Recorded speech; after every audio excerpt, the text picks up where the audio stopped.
জিনিসপত্রের দাম লাগাম ছাড়া হয়ে গেছে, শাকসবজির দাম লাগাম ছাড়া। প্রফেসর ইউনূসের সরকারের কোনো হোলদোল নাই। মানুষের দুঃখ তাদের চোখে পড়ে না। মানুষে চাইতেছে জিনিসপত্রের দাম কমুক, চারিদিকে হাহাকার। সরকার বাজার ইন্সপেকশন করে, এটা করে দাম কমে। ওদের কোনো আইডিয়াই নাই জিনিসপত্রের দাম বাড়ে কিভাবে। আজকে আলাপ কিভাবে সবজির দাম নাগালের মধ্যে আনা যায়। এটাও হলো একটা রাজনৈতিক ইস্যু, তবে রাজনৈতিক দলের ক্ষমতা নিয়ে কামড়াকামড়ির ইস্যু না। এই আলাপের পরে বুঝবেন আমাদের রাষ্ট্র যারা চালায় তারা কতটা অপদার্থ, কতটা বুদ্ধিহীন, কতটা কর্মবিমুখ। যে সমস্যার সমাধানে সে নিজে তো কিছু করেই না, যারা সমাধানটা কইরা দিতে পারতো তাদেরও সাহায্য নেয় না। তো আমি ঠিক করছি যে পলিটিক্যাল ইস্যু নিয়ে এপিসোড বানানোর পাশাপাশি কিছু জাতীয় এরকম সমস্যা নিয়ে আলাপ করব, যেগুলো আমাদের নিজেদের জীবনে সরাসরি সমস্যা তৈরি করে। শুধু আলাপটা না, আমরা আলাপ করব কিভাবে এই সমস্যার সমাধান করা যায় সেটা নিয়েও। না না, আমি মনে করি না যে প্রফেসর ইউনূসের সরকার সমস্যার সমাধান কইরা দিবে। প্রফেসর ইউনূসের সরকার আমি মনে করি এটা একটা অপদার্থ সরকার। এর উপদেষ্টা যেগুলো আছে কর্মবিমুখ, কোনো ক্রিয়েটিভিটি নাই, বেশিরভাগের বয়স 70-এর উপরে। অ্যাডাল্ট ডায়াপার পরে এদের একটা অ্যাডাল্ট ডায়াপার বিষয়ক উপদেষ্টা দরকার ছিল। যাই হোক, আমি আলাপটা করবো এই কারণেই যে বেশিরভাগ সমস্যার সৃজনশীল সমাধান আছে, এটা বোঝানোর জন্য। আর আমার হেটাররা বলে যে আমি নাকি ধ্বংস করতে পারি, গড়তে পারি না। ওদের মুখে যেন আবার জামা ঘষে দিতে পারেন, সেটাও একটা লক্ষ্য এই এপিসোড করার। প্রফেসর ইউনূসের সরকার এই পরিকল্পনাগুলো ইমপ্লিমেন্ট করতে পারলে ভালো, আমি খুশি হব। কিন্তু এই পরিকল্পনা ইমপ্লিমেন্ট করা, বাস্তবায়ন করার জন্য প্রচুর উদ্যম, পরিশ্রম আর প্যাশন লাগবে, সেটা ওনাদের নাই। আসেন আজকের সমস্যা নিয়ে আলাপ করি। আলাপে ঢুকি আর কি। পণ্য পরিবহনের চাঁদাবাজি, যার জন্য 15 টাকার সিম 4 গুণ বেশি দামে 60 টাকায় বিক্রি হয়, সেটা কিভাবে কমায় আনা যায়। খুবই সলিড পরিকল্পনা, আপনারা নিজেরাও বুঝবেন যে হ্যাঁ আসলেই এভাবে কমানো সম্ভব। এই নিউজটা দেখেন কি বলতেছে, এডিটর সাহেব একটু দেখায়েন কি বলতেছে। সারা দেশে কৃষকের কাছ থেকে 15 টাকায় 1 কেজি সিম কেনা হয়, মানে কৃষক পায় 15 টাকা। ঢাকায় আসার পরে এই সিম বিক্রি হয় 60 টাকা কেজিতে। নিত্য পণ্যের এই অযৌক্তিক অস্বাভাবিক দাম বাড়ার পেছনে রয়েছে সড়ক মহাসড়কে অনিয়ন্ত্রিত চাঁদাবাজ চক্র। এছাড়া এর জন্য সিন্ডিকেটের দৌরাত্ম্য দায়ী। তো বলা হইতেছে বিভিন্ন এলাকায় অভিযান চালায় 8টা গ্রুপের চাঁদাবাজ চক্রের সক্রিয় 51 সদস্যকে গ্রেপ্তার করছে র‍্যাব 2 এবং 3। ওই সময় হাসিনা ছিল, এটা কিন্তু হাসিনার আমলের ঘটনা। এই সময় তাদের কাছ থেকে চাঁদা আদায় নগদ 1,12,306 টাকা, রশিদ, লেজার রশ্মির লাইট, 6টা জ্যাকেট, 4টা আইডি কার্ড এবং 41টা মোবাইল ফোন জব্দ করা হয়। দেখেন হাসিনা কইছে শক্ত হইতে হবে, আর শক্ত হইছে। কইলেই শক্ত হইয়া যায় বাবা। এলএম ছিল কিন্তু হাসিনার, বুঝছাও। হাসিনা কইতো আর শক্ত হইয়া যাইতো। বাহ। তো যাই হোক, এভাবে শক্ত হইয়া কি চাঁদাবাজি বন্ধ হইছে? হয় নাই, হবেও না। কারণ এইখানে একটা হিউজ অর্গানাইজেশন আছে। কি কি উদ্ধার করা হয় দেখেন। রশিদ, লেজার রশ্মির লাইট, 6টা জ্যাকেট, 4টা আইডি কার্ড, 41টা মোবাইল ফোন। একটা বিপুল জনগোষ্ঠী এই চাঁদাবাজির সাথে যুক্ত। পত্রিকাতেই বলছে যে গ্রেপ্তার ব্যক্তিরা তথাকথিত ইজারাদারদের নির্দেশে কয়েকটা গ্রুপে ভাগ হইয়া প্রত্যেক রাতে লাখ টাকা চাঁদা তোলে, তার বিনিময়ে 600 থেকে 700 টাকা মজুরি পায়। তাহলে এই চাঁদাবাজিতে একটা বিশাল আয় উপার্জন আছে। সেইটা আপনি শক্ত হইবেন, 2 দিন বন্ধ থাকবে, তারপর আবার শুরু হবে, সরাই দিবেন, আবার চালু হবে। এটা আপনি থামাইতে পারবেন না। এর তাইলে সমাধান কি? এর সমাধান আসলে কেউ করতে চায় নাই, তাই পারে নাই। ট্রেনে সবজি পরিবহন করবে, এটা পরিকল্পনা করেছিল প্রফেসর ইউনূসের সরকার। কেনকা দেখেন এদের মাথার মধ্যে যে কি আছে দেখা লাগবে আর কি। সবজি ট্রেনে প্রথম দিনে আয় হয়েছে 360 টাকা, লোকসান 9 লাখ টাকা। পরিকল্পনা করে, চিন্তা করেন কেনকা প্ল্যান করে এই বুড়া হাবড়া খাটাসগুলা, কেনকা প্ল্যান করে দেখেন। আগে আসেন দেখি, এই যে উত্তরবঙ্গের 15 টাকার সিম ঢাকায় কত দামে বিক্রি হওয়াটা ন্যায্য ছিল। উত্তরবঙ্গের একটা গ্রামে যদি সিমের দাম প্রত্যেক কেজি 15 টাকা হয়, তাইলে ঢাকায় ক্রেতার কাছে ন্যায্য মূল্যে বিক্রি করতে চাইলে কি কি খরচ বিবেচনা করতে? আমি খরচাগুলো নিছি সরকারের ট্রেনের সবজি সরবরাহের খরচা থেকে। পরিবহন খরচ, প্রত্যেক কেজি সবজি পরিবহনে 1 টাকা 30 পয়সা। তবে মাঠ থেকে স্টেশন এবং স্টেশন থেকে বাজার পর্যন্ত অতিরিক্ত পরিবহন খরচ এবং কুলি খরচ সহ পরিবহন ব্যয় প্রত্যেক কেজি 3 টাকা হইতে পারে। 2 নাম্বার সংরক্ষণ প্যাকেজিং খরচ। সংরক্ষণ এবং প্যাকেজিং এর জন্য 1 টাকা খরচ হইতে পারে 1 কেজিতে। বাজারে নিয়ে আসছে, এটা নিয়ে আসার খরচ আছে। যদি দোকানে বেচে তাহলে দোকান ভাড়া, কর্মচারী বেতন, বিদ্যুৎ বিল, এগুলো বিবেচনায় কেজি প্রতি 2 টাকা খরচ হইতে পারে। এই খরচগুলো যোগ করলে 15 সাথে 3 তার সাথে 1 তার সাথে 2 মিলে 21 টাকা। সাধারণত পাইকারি এবং খুচরা বিক্রেতারা মোট খরচের উপর একটা মুনাফা যোগ করে বিক্রি করে, তাই না?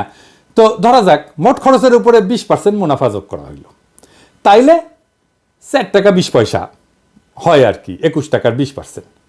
তাইলে ন্যায্য খুচরা মূল্য হবে 21 টাকা প্লাস 4 টাকা 20 পয়সা, মানে 25 টাকা 20 পয়সা।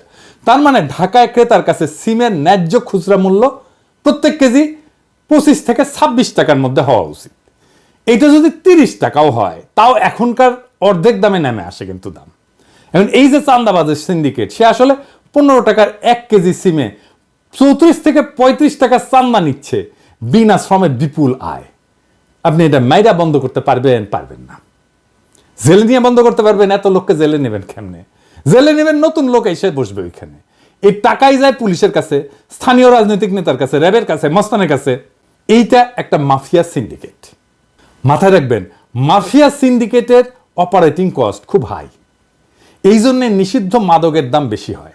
তাইলে এর কোনো সমাধান নাই? আছে, দারুণ সমাধান আছে। কি সেইটা? আসেন। আপনি হিউজ চাঁদা তোলার অর্গানাইজেশন ওন করেন সরকারিভাবে, এইটা একটা রেগুলেশনের মধ্যে নিয়ে আসেন। এটা সরকারি ট্যাক্স কালেকশন অর্গানের মর্যাদা পেলে পুলিশকে, রাজনৈতিক নেতাকে, মস্তানকে চাঁদার ভাগ দিতে হবে না। সরকার রেভিনিউ পাবে, একটা শৃঙ্খলা আসবে। আইডিয়ালি শাকসবজির আভ্যন্তরীণ পরিবহনে ট্যাক্স দেওয়ার রীতি কোথাও নাই, কোনো দেশে নাই। কিন্তু কি করবেন, আমাদের দেশে একটা বিকট সিস্টেম দাঁড়ায় গেছে, আপনি ইনহেরিট করছেন। এটার একটা ইনোভেটিভ সলিউশনের মাধ্যমে তো রেগুলেশনের মধ্যে না আনলে আপনি তো এটা কোনোভাবে বন্ধ করতে পারবেন না, পারেন নাই, ইতিহাস সাক্ষী। তো কাজটা কিভাবে হবে আসেন সেটা একটু বুঝি।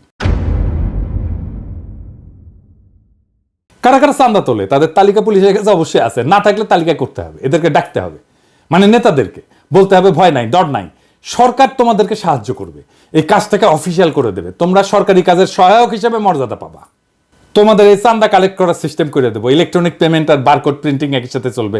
পেমেন্ট নিবা, বারকোড দিয়ে সালার উপরে বসাই দিবা ধাম করে, পণ্যের ধরন আর ওজনের উপরে ট্যাক্স বা চাঁদা নেওয়া হবে। তারা ট্যাক্স কালেক্টরের পোশাক পরবে, যারা ট্যাক্স কালেক্ট করবে সরকারি পোশাক। চাঁদাবাজির সমস্যার প্রাতিষ্ঠানিক সমাধান হবে। এই সিস্টেমে ট্রাক বা গাড়ির রেজিস্ট্রেশন নাম্বারও স্ক্যান করা হবে, চালানের পরিমাণ অনুসারে একটা নির্দিষ্ট ফি নেওয়া হবে। পুরো প্রক্রিয়াটা ইলেকট্রনিক, স্বচ্ছ এবং ট্র্যাকেবল হবে। ইলেকট্রনিক রসিদ সিস্টেম যদি চালু হয় তাহলে অবৈধ চাঁদাবাজি এমনিতেই বন্ধ হয়ে যাবে। প্রাথমিকভাবে কয়েকটা গুরুত্বপূর্ণ রুটে, যেমন ধরেন উত্তরবঙ্গ থেকে ঢাকা বা চট্টগ্রাম, এই মডেল চালু করা যেতে পারে। পণ্য পরিবহনে কিউআর কোড বা বারকোড যুক্ত ট্যাক্স রসিদ ব্যবহার বাধ্যতামূলক করতে হবে।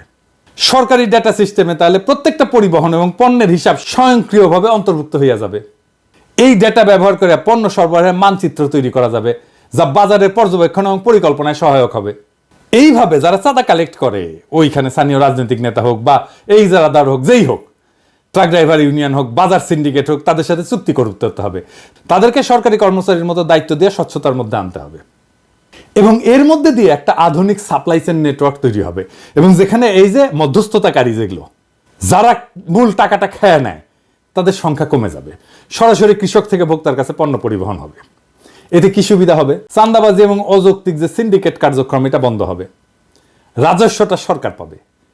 1 কেজি সিমে এমনকি 5 টাকাও যদি চাঁদা নেয় বা ট্যাক্স নেয়, তাও সিমের দাম অর্ধেকে নেমে আসবে, 30 টাকায় নেমে আসবে। সরকারি সার্ভিস হয়, এটার জন্য, এটা চালানোর জন্য পুলিশ, মাস্তান, রাজনৈতিক নেতাদের চাঁদা দিতে হবে না, তাই অপারেশনের খরচা কমে যাবে। যারা চাঁদা তোলে তারা মর্যাদা পাবে, এই মর্যাদার জন্য তারা কিঞ্চিত কম মজুরিও নিতে পারে, তাদের জব সিকিউরিটি থাকবে। সরকার পণ্যের পরিমাণ জানবে, কত পরিমাণ পণ্য ঢুকতেছে, এটা ডেটা থেকে বিগ অ্যালগরিদম দিয়ে অ্যানালাইসিসের মাধ্যমে মার্কেটে কোন পণ্যের দাম কত হবে সেটাও জানিয়ে দেওয়া যাবে কিছুদিন ডেটা পাওয়া গেলে। সরবরাহ এবং চাহিদার উপরে পূর্ণ নিয়ন্ত্রণ আসবে, পরিকল্পনা অনেক সহজ হবে, কোনো পণ্য অযথা নষ্ট হবে না, অতিরিক্ত পণ্য আসবে না বা কম পণ্যও আসবে না। কৃষি পণ্য সরবরাহের উপরে পূর্ণ নিয়ন্ত্রণ সরকারের থাকবে, ফলে পণ্যের দাম কমে আসবে।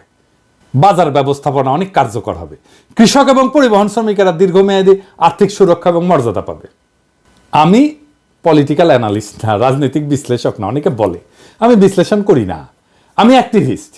আমি সবাইকে একটা লক্ষ্যের দিকে ধাবিত করি। আমি শুধু ভাঙতেই জানি না, আমি গড়তেও জানি।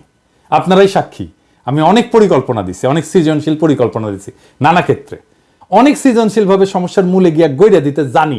এটাই আমার প্রফেশন, এটাই আমার পেশা। এই কাজে সাহায্য চাইলে আমি আনন্দের সাথে সরকারকে সাহায্য করে কাজটা করে দেব। কিন্তু মুশকিল হয়েছে কি, আমারে ভয় পায়, ডরায়। তাদের ধারণা পিনাকি তো আমাদের উড়াই দিবে, পিনাকি যদি আরো জনপ্রিয় হয়ে যায় তাহলে তো বিপদ। এমনিতেই প্যারিস থেকে প্যারা দেয়, কঠিন প্যারা দেয়, তারপরে আইসা মাঠে নেমে কাজ কইরা জনগণের সাথে মিলা আর কি প্যারা যে আমাদের দেয়, আমাদের তো উস্তাই দিবে। আপনাদের এখন মনে হচ্ছে না যে এইটা একটা চমৎকার সমাধান হইতে পারে আমাদের এই জ্বলন্ত সমস্যার? আমি যদি এরকম পরিকল্পনা দিতে থাকি একের পর এক, তাহলে পাবলিকে এমনিতেই বাম্বু দেবে সরকারকে, অপদার্থ বইলা। আর সবচেয়ে বড় কথা, জাতি হিসাবে আত্মবিশ্বাসী হয়ে উঠবে। ধীরে ধীরে আমাদের তরুণ প্রজন্মরা জানবে কিভাবে পরিকল্পনা করতে হয়, আউট অফ দ্য বক্স, যে একটা সমস্যাকে সমাধান করে ফেলতে হয়। সমস্যাগুলোর সমাধান খুব জটিল না। এরপরে দেখবেন নিজেরাই এইভাবে সৃজনশীল সমাধান খুঁজে পাবে বেশিরভাগ সমস্যা। সেই দিন বাংলাদেশের সাধারণ মানুষ নিজের হাতে নিজের নির্ভরতার চাবি নেবে। আর সেই দিন আমার ছুটি। সেই দিন ওই যে কোলাহল করি সারাদিন মান, কারো ধ্যান ভাঙিব না, নিশ্চল নিশ্চুপ আপনার মনে পুরিব একাকী গন্ধবিদুর ধূপ, আপনাদের সুখের সংসারে গ্যাঞ্জাম বাধাইতে আসবো না। আমার নাম দিছে বিএনপির লোকেরা, আমি নাকি গ্যাঞ্জাম ভট্টাচার্য, আমি খালি গ্যাঞ্জাম করি।